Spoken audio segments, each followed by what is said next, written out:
Evet, aslında tabii ki Suriye'de bu topluluklar arasındaki tarihsel çelişkileri kışkırtan, yani farklı dinsel, etnik topluluklar arasındaki tarihsel çelişkileri kışkırtan bir yönetim var şu an. Yani daha doğrusu bu çelişkileri canlandırabilecek, kaygıları, korkuları sürekli canlı tutan bir HTŞ yönetimi var Suriye'nin başında.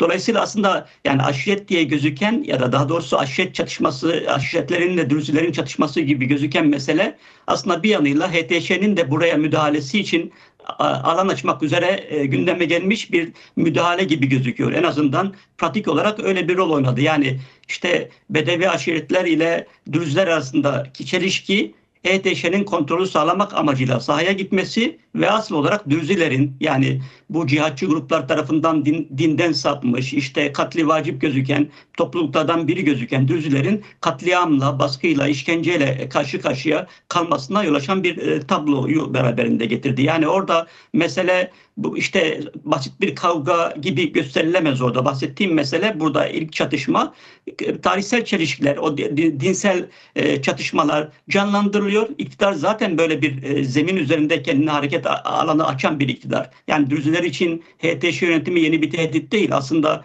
İdlib geçmişinden de Dürziler bakımından ne olduğu konusunda deneyim yaşadıkları, katliamla karşı karşıya kaldıkları bir HTŞ gerçekliği de vardı. Yani HTŞ burada arabulucu, kontrolü sağlayıcı bir güç değil, kontrol bahanesiyle aslında uzun zamandır orada sorunları çözmek bahanesiyle uzun zamandır Dürzilere boyun eğdirmek, diz çöktürmek istiyordu. Çünkü Dürzüler baştan beri bir şey söylüyorlar. Diyorlar ki biz HTŞ gibi geçmişte bize karşı katliamlar düzenleyen bir örgütün gelip bizi yönetmesini kabul etmiyoruz. Burada ademi merkeziyetçi, özel, kendimizi yönetebileceğimiz bir sistemin inşa edilmesini istiyoruz. Bu böyle bir sistem kurulduğu takdirde kendi milis güçlerimizi dağıtabiliriz ya da iç güvenlik konusunda kullanılır ama merkezi hükümete bağlanabiliriz biçiminde bir tutum ortaya koyuyorlar Dürziler. HTŞ bunu kabul etmiyor. Silahlı güçlerin tamamen dağılması ve kendi kontrolünün sağlanmasını istiyor. Bu çatışmalar onun vesilesi haline getirildi. Yani dolayısıyla HTŞ bunu planladı mı, planlamadı mı diye bir tartışma çok anlamlı değil. Zaten HTŞ'nin hedefi bu. Böyle olayları her fırsatta kullanacak ve yani diğer topluluklar, yani kendisine karşı kendi varlıklarını koruma güdüsüyle, politikasıyla tutum almaya çalışan toplulukları ezmeye, onları yok etmeye, onlara diz çöktürmeye çalışmaya devam edecek. Yani bu politika bize bir daha gösterdi. Haberde de vardı. Mart ayında Alevlere karşı soykırıma varan katliamlar gündeme gelmişti. Bunlar bitmiş değil, yani bitecek de değil. Yani bugünkü HTŞ yönetimi her fırsatta bunları yeniden gündeme getirecek. Ta ki kontrolü kendisi bir biçimde sağlayıncaya kadar. Hı O hı. olmadığı koşullarda sürekli bu gerilim devam edecek. Şimdi tabii şunu da sormak istiyorum. Evet, hani belki dediğin gibi hani HTŞ bunu planladı mı planlamadı mı hani sorusu yani çok önemsiz gelmiyor açıkçası bana. Çünkü yani biraz aslında bu gelişmelerde Türkiye'nin rolünü de tartışmak gerektiğine ben inanıyorum. Yani sonuçta HTŞ ile Türkiye'nin yakınlığı, ortaklığı, işbirliği de çok bariz artık ortada. Dolayısıyla yani mesela bu gelişmelerde Suriye bakımından konuşsak, mesela Türkiye ile ilgili herhangi bir şey sonuç çıkartmak mümkün mü? Ben bunu şey yaparken sorarken hemen şunu da hatırlatmak istiyorum. Yani dini liderlerden Şeyh Hikmet El-Hicri'nin çağrısına aslında Ankara'nın tepkisi de sert oldu. Yani dün şeyin de vardı, Hakan Fidan'ın açıklamalarında da vardı. Devlet Bahçeli'nin de açıklamalarında vardı. Yani Süveyda'dan işte bir koridor talebine Ankara sert yanıt verdi. Dolayısıyla bunu da hatırlayarak yani Ankara'nın bu sert yanıtı neden ve mesela bu Süveyda meselesinde Ankara'nın, Türkiye'nin planları bakımından bir şey söylemek mümkün mü acaba? Tamam, buna geçeceğim. Sadece söylediğim planla ilgili kısa bir şey söylemek istiyorum. Hatırlarsan Nisan ayında da aslında Şam'ın kırsalında gene bir ses kaydı üzerinden işte Muhammed Peygamber'e hakaret edildiği iddiası üzerinden Düzür'e yönelik bir saldırı yine gündeme gelmişti. Yani gerekçe uydurmak kolay, o anlamda söylüyorum. Yani bu topluluklar arasındaki çelişkileri kışkırtmak kolay olduğu için, yani bugün demokratik bunların birbiriyle birlikte yaşayacağı bir rejim kurulmadığı müddetçe bugünkü rejim sistemi içinde bu kolay olduğu için, böyle sıkıştırmalara açık bir toplum yapısı olduğu için bu mümkün diyorum. Türkiye'nin vaziyetiyle ilgili şunu söyleyebilirim. Ben hatırlarsan Türkiye HTŞ'nin iktidara götürülmesi, yani şu Şam yönetimin başına götürüldüğü dönemde Türkiye'nin önceliği Rojava'ya yönelik Suriye Milli Ordusu gruplarıyla birlikte Rojava'ya yönelik bir saldırı düzenlemekti. Önceliği bu yöne kaymıştı. Ama daha sonra bu saldırı politikasından geri adım atıldı. Çünkü şöyle bir tablo vardı. Yani HTŞ Türkiye ile işbirliği halinde bir güç olduğu konusunda bir soru işareti yok. Bunu Trump Erdoğan'ın rolünü övgüyle bahsederken de Trump da söylüyordu. Yani Türkiye ile HTŞ arasında yakın bir işbirliği olduğu konusunda bir soru işareti yok.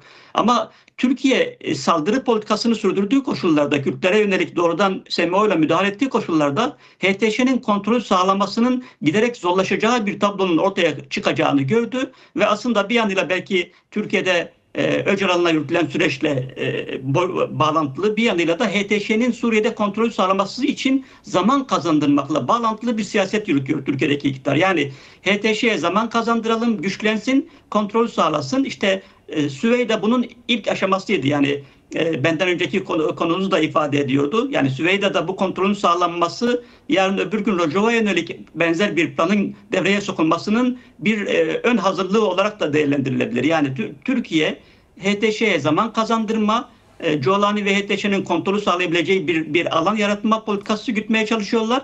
Geçtiğimiz günlerde de özellikle Suriye'de ABD'nin ortaya koyduğu politika, yani yaptırımları kaldırması, sonra HTŞ'yi terör örgütleri listesinden çıkarması ve ABD'nin hem Türkiye Büyükelçisi hem Suriye özel temsilcisi Tom Barak'ın yaptığı açıklamalar, yani özellikle tek Suriye vurgusu bunları cesaretlendirmiş oldu. Yani bu yönüyle böyle bir politika ortaya çıktı. HTŞ böyle bir müdahale için uygun koşulların gündeme geldiğini düşündü ve bu süreç böyle işletildi gibi gözüküyor. En azından tablonun bize söylediği, bugünkü tablonun bize söylediği şey bu. Yani Türkiye HTŞ'nin güçleneceği bir denklem kurmaya çalışıyor. Çünkü HTŞ kontrol sağladığı oranda Türkiye'nin sözünün Suriye'de daha fazla geçeceği bir tablo ortaya çıkacak. Evet.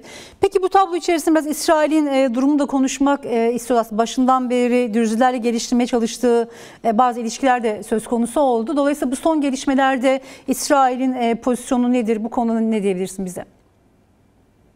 İsrail'le ilgili tartışmada da şöyle bir tablo ortaya çıkıyor. İsrail hani Jolani'yi desteklemişti diye bir tartışma gündeme geliyor. Destekliyorsa niye saldırıyor HTŞ'ye biçiminde sorular soruluyor. Şunu görmek lazım, yani bu Suriye'deki Esad rejimi Orta Doğu'da ABD-İsrail ekseni karşısındaki önemli güçlerden biriydi.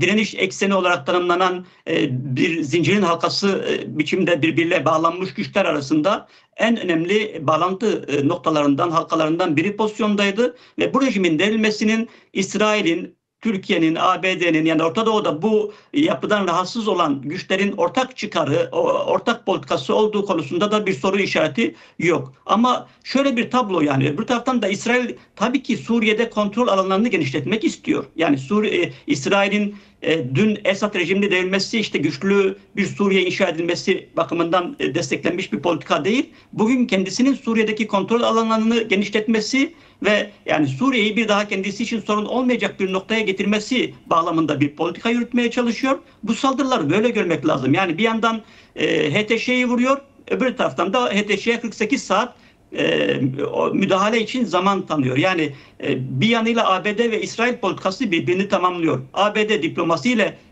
HTŞ'yi bir noktaya getirmeye çalışıyor. En son işte İbrahim anlaşmalarını imzalaması ve İsrail'le normalleşmesi noktasında bir süreç işletiliyordu. Bunun öncesinde ne olmuştu? Bunun öncesinde İran'ı en büyük tehdit ilan etti Jolani.